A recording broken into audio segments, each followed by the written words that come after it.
প্রিয় দর্শক আসসালামু আলাইকুম। আজকে আমরা উপস্থিত হয়েছি রংপুরের মিঠাপুকুর উপজেলার ১১ নম্বর বড়বলা ইউনিয়নের একটি আমন ধানের মাঠে। আপনারা দেখতেই পাচ্ছেন এই আমন ধানের মাঠে আমন ধান কাটা শুরু হয়ে গিয়েছে। আমরা আমন ধান সম্পর্কে বিস্তারিত তথ্য জানবো, আমাদের সঙ্গে থাকুন।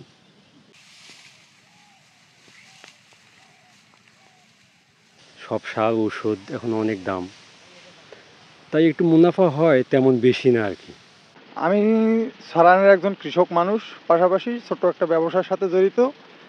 আমরা যেটা এই ধানটা আবাদ করছি, সেই ধান আসলে আমরা আবাদ করার কারণ হলো বাড়িতে খাওয়া লাগে, এই কারণে বাচ্চা কাচ্চা নিয়ে সব মিলিয়ে আমরা ধান যেটা আবাদ করছি মোটামুটি ভালো হয়েছে। হিসাব নিকেশ করি নাই এখনও। আসলে কৃষিকাজে লাভ আছে, কিন্তু নিজে শ্রম দিতে হবে। নিজে শ্রম দিলে অবশ্যই লাভ আছে, বাকিটা উপরওয়ালার ইচ্ছা।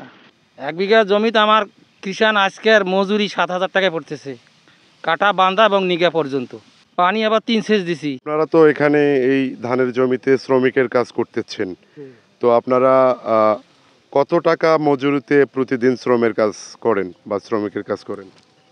400 আছে, 500 আছে, 600। 1 বিঘা জমি অর্থাৎ 20 কাটা 50% জমি, আপনারা কত টাকা বিঘা চুক্তি আপনারা এই কাটামারির কাজটা করতেছেন? 3000 টাকা।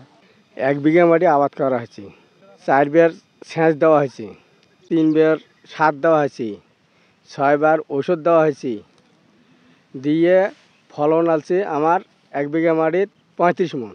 এটাকে লাভ মনে করতেছেন না লস মনে করতেছেন? এখন লাভ লস নয়, এটা আমাকে আবাদ করি, খাওয়া লাগবি। আবাদ করছি, মনে করো আবাদ না করলে তো খাওয়া খাইতে হয় বিধায় আবাদ করে। হ্যাঁ, খাইতে গেলি আবাদ করবে নাকি। ধান আবাদ করে 1.5 বিঘে 1.5 বিঘা। ফলন কেমন হয়েছে?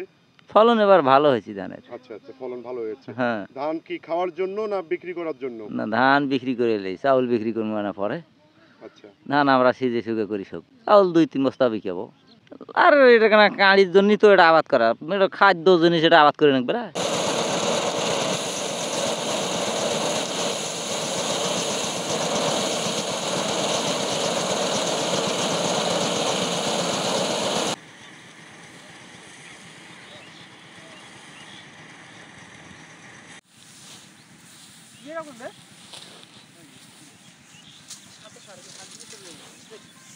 হাক দাও না, হাক দাও।